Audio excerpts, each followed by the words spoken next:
네, 안녕하세요. 7월 22일 아침의 묵상 시간입니다. 오늘 함께 나누실 말씀은 요한복음 7장 25절에서 53절까지 말씀이고요. 오늘 나누실 말씀의 제목은 그는 누구인가입니다. 사람은 누구를 만나느냐에 따라서 또 어떻게 그 사람을 이해하느냐에 따라 그의 인생이 달라지기도 합니다. 오늘 아침 우리에게도 이 질문이 참 중요한 것 같은데요.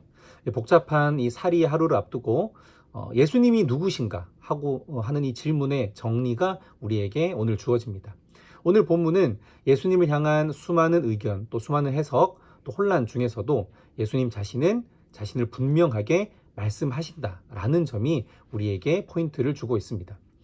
요한복음 7장은 유대 명절인 초막절을 배경으로 시작합니다. 많은 사람들이 예루살렘에 모이고 또 성전에 와서 함께 예배를 드리는데 그 가운데 예수님도 계셨습니다. 그 예수님도 성전에 오셔서 가르치시죠.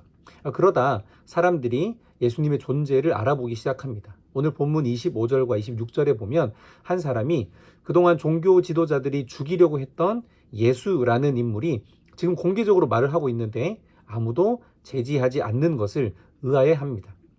곧 그들은 혼란에 빠집니다. 이렇게 말하죠. 왜 가만히 두는 거지? 혹시 지도자들이 이 사람이 그리스도, 즉 우리의 왕으로 오셨다는 걸 인정하는 건가? 하고 아리송하게 생각합니다. 하지만 이어지는 말은 그 의심을 완벽하게 덮어줍니다. 27절에 그들이 이렇게 말합니다. 우리는 이 사람이 난 곳을 안다. 이 말은 당시 이 유대인들의 메시아관을 좀 상징적으로 보여주는 말입니다. 그들은 메시아가 이 땅에 오시면 출신이나 배경이 뚜렷하지 않을 거라고 생각했습니다. 하지만 예수는 달랐습니다. 그들의 보기에 예수는 나사렛 출신, 또 요셉과 마리아의 아들이었죠. 너무나도 평범한 그야말로 동네 청년이었습니다. 그래서 그들은 예수를 그리스도로 인정할 수 없었습니다. 왜? 너무 잘 알아서 믿을 수 없다라는 거죠. 이런 논쟁 가운데 예수님 말씀하십니다. 오늘 본문 28절에 너희는 나를 알고 또 내가 어디서 온 것도 알고 있다. 그러나 나는 내 마음대로 온 것이 아니다. 나를 보내신 분이 따로 계신데 그분은 참되신 분이시다 라고 이야기합니다.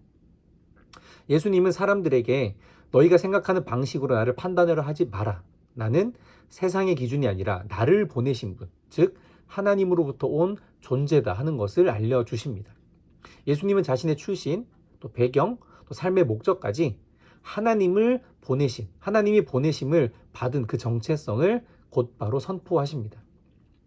예수님의 이 발언을 들은 이들은 충격에 빠집니다. 어떤 사람은 예수님을 잡으려 하기도 하고 또 누군가는 그 말씀을 붙들고 믿으려고 합니다. 심지어 오늘 보면 45절과 46절에 보면 성전의 경비병들조차 예수님의 말씀을 듣고도 그를 잡지 못합니다. 경비병들이 이렇게 말합니다. 지금까지 이 사람처럼 말하는 사람은 없었습니다.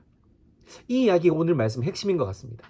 예수님의 말씀은 듣는 사람의 영혼을 흔드는 진리의 말씀으로 가지고 있다. 그 말씀이 선포된다라는 것입니다. 자, 이제 우리의 시선으로 이 말씀 옮겨오기 원합니다. 오늘 본문은 신앙의 자리에 있는 우리가 예수님을 어떻게 바라보고 있는지에 대해서 먼저 질문합니다. 혹시 우리에게 예수님을 너무 잘 알아서 믿지 못하고 의지하지 못하는 마음은 없는지 돌아봅니다.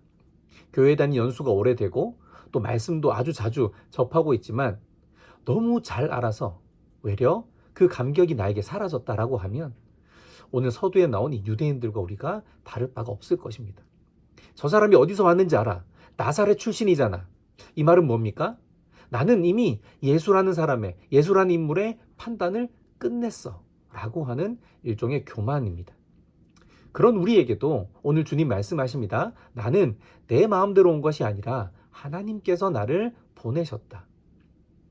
신앙이라는 것은 결국 예수님을 어떤 인물이냐, 어떤 출신이냐, 어떤 배경이냐로 규정하는 것이 아니라 하나님의 독생자, 아들로 바라보는 것에서 시작이 됩니다. 또한 우리는 흔들리는 세상 속에서 흔들리지 않는 말씀을 붙들어야 하겠습니다. 예수님의 그 외침에, 예수님의 그 선포에 사람들의 의견이 나뉘고 혼란이 가득합니다. 누군가는 예수를 죽이려고 체포하려고 하기도 하고 또 대들기도 하면서 나름의 기준으로 판단하고 평가합니다. 하지만 예수님은 그 가운데서도 진리의 말씀을 선포하십니다. 그 말씀을 있는 그대로 받아들인 자들은 혼란 속에서도 길을 찾습니다. 오늘도 우리의 삶에는 수많은 의견과 수많은 정보와 수많은 판단이 있습니다. 하지만 그 어떤 것보다 나에게 주시는 예수님의 그 말씀이 오늘의 우리를 살게 함을 믿어야 하겠습니다. 자신에게 내려진 명령, 예수를 체포해야 되고 불의하게 법을 어기는, 율법을 어기는 자들을 단죄해야 되는 그 명령에 의해서 무조건 예수를 잡아들여야 하는 이 경비병의 입술, 그 입술에서 지금까지 이 사람처럼 말하는 사람은 없었다라는 고백이 터져 나온 것을 우리는 기억해야 됩니다. 또한 이 진실한 고백이 오늘 우리의 삶에서도 터져 나오기를 간절히 소망합니다.